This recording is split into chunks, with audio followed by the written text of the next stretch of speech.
all you action figure enthusiasts out there, JC here with another T&I toy review. And today's review is in association with MarvelousNews.com, your #1 news source for everything Marvel. And for today's review, I'm going to be taking a look at the brand new Marvel Legends 6-inch Wasp figure from Hasbro. Now this figure is based on the new Ant-Man and the Wasp movie coming out in July. The figure's packaged in the same style that we see with all the Marvel Legend figures. You've got the Legend Series logo up the top. At the very top, you've got, I believe that's supposed to be for pen particles. And then you've got the figure clearly displayed in a window box. Down below, you've got the Ant-Man and the Wasp movie logo and the name of the character. On the sides of the packaging, you have some artwork for the character. And then on the back of the packaging, you have a look at the actual figure, a brief bio in multiple languages. And then down below, a look at all the figures in the wave that you need to get in order to complete the Cull-Obsidian Build-A-Figure. All right, let's get this open and take a look at what's inside. Okay, so here's a look at the figure outside the packaging along with the other contents. Now, first of all, you get the head sculpt for the Cull-Obsidian Build-A-Figure. Now, I'll be taking a look at the Cull-Obsidian figure in its own review once I've looked at all the figures in this wave, so be sure to check back for that. Now for actual accessories for the figure itself, we get two different pairs of hands. So you get a pair of closed-fisted hands, and these are the ones that are attached to the figure when you first take it out of the packaging. And then you get this pair of open hands for flight poses. Now to switch out the hands, it's easy. You just pop off the hand you want to replace. You've got the little peg on the hand, the hole in the arm, and then you just plug in the hand you want to replace it with, and it should snap right in there and does fit nice and tight. Next up, you get two different versions of the backpack with their wings. So you get this version that has the wings that aren't deployed, and this is done with just a metallic silver, and then you've got this red stripe here, and you've got some sculpting detail with these ridges, and on the back side you've just got this big peg which plugs into the back of the figure. So again, this is so if you want to have the Wasp without her wings actually deployed, and the backpack actually matches up nicely with these straps that go over her shoulders, so it looks like an actual backpack. So I like that, and it's kind of sleek and everything. And then the second backpack features the wings actually deployed. So the wings themselves are done with semi-translucent white plastic, and again you have ridges sculpted on them, and they look pretty good. I like the size of them. I think they're a nice size, and I like kind of how they've done this over previous figures with these kinds of wings. So I like how they've kind of attached it to the backpack. So you get the two larger wings on the top and then the two smaller ones on the bottom. Each wing you can do up and down. You can't do them back and forth. You can't make them like kind of flap or anything, but you can do them up and down, and each wing is individually articulated. So you know, if you move the top wing, it doesn't move the bottom one, which is nice, and so you can do it in various poses, and you can kind of put it down like that. And then the backpack itself again is done with just a metallic silver with a red stripe, and you've got the big peg there on the back side, and you just plug it into the figure, and it does fit on there nice and tight. And again, overall I like the size of it and think it looks good on the figure. And then finally you get two different head sculpts with this figure. So the first head sculpt has the helmet, and I really like how they've done this. You can see her eyes inside the translucent yellow plastic for the visor, so I think that looks good. Looks like she's actually wearing a helmet. And you've got this lighter metallic silver on the front, and then on the back here you've got this darker grayish color. You also have some of that on the sides here with a little bit of red, so I like that. And you got these little things that stick out, these antennas on the side, and these are done with a soft plastic, so they'll bend a little bit, but you don't have to worry about them snapping off or anything. But overall I think they've done a nice job with the detailing on the helmet, and again I really like how they've done the eyes, you know, so you can actually see in the helmet, and it looks like she's actually wearing a helmet.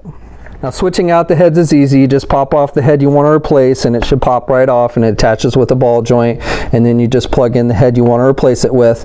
Now the second head sculpt is an unmasked head, and again I really like the detail with this. I think it looks just like the actress. This is definitely one of the better unmasked head sculpts that they've done for their movie line.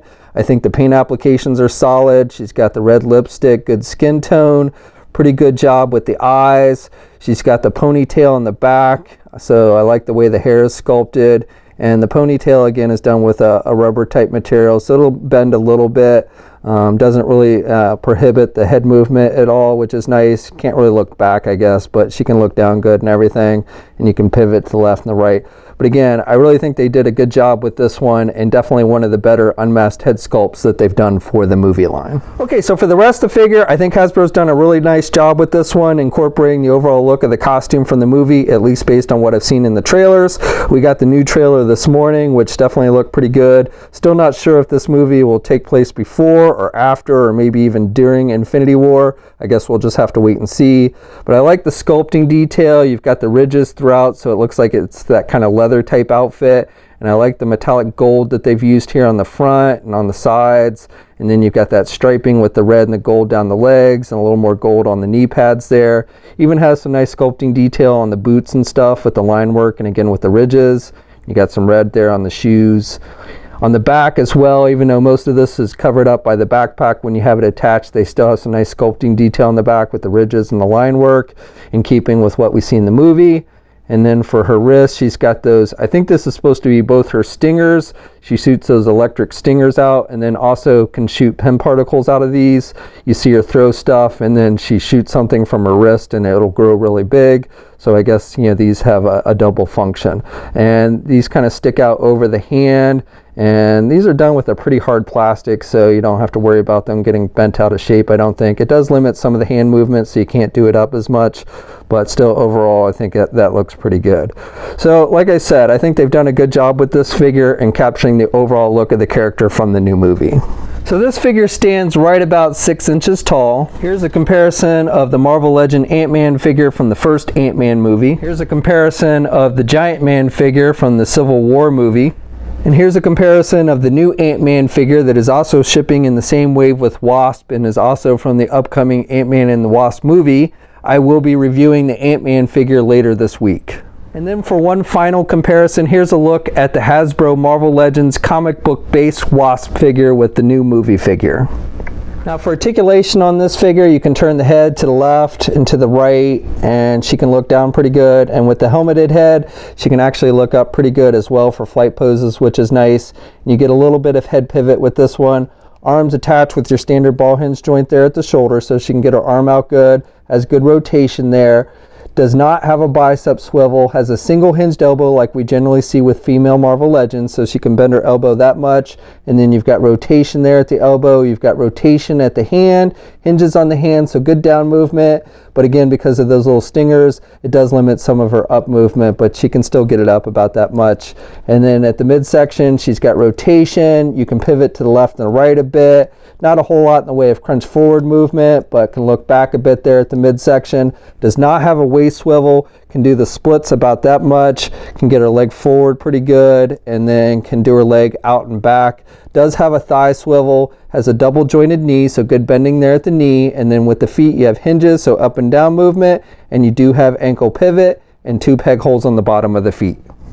Okay, so that's my review. So overall, I really like this figure. This is definitely one of the better figures in the wave and one of the better movie figures that they've done all around. I like both head sculpts. I like the helmeted head and I like the unmasked head. The overall detailing on the figure is nice. I like the way they've done the wings. And so, like I said, this is really a nice figure. And if you're a fan of the character, I think you'll definitely want to add this one to your collection. Now, this figure, along with the rest of the wave, should start seeing official release at the end of this month or early June. It is currently up for pre-order at places like Big Bad Toy Store. We'll have a full image gallery up at marvelousnews.com. There'll be a link in the video description below. As always, leave a comment. Let me know what you think. If you're so inclined, please like the video. And if you haven't already, please subscribe to the channel by hitting that button down below. I'd really appreciate it. You can also follow me on my Facebook, Twitter, Instagram, and Twitch accounts. I have links to all of those in the video description. And until next time, guys, I'll catch you later.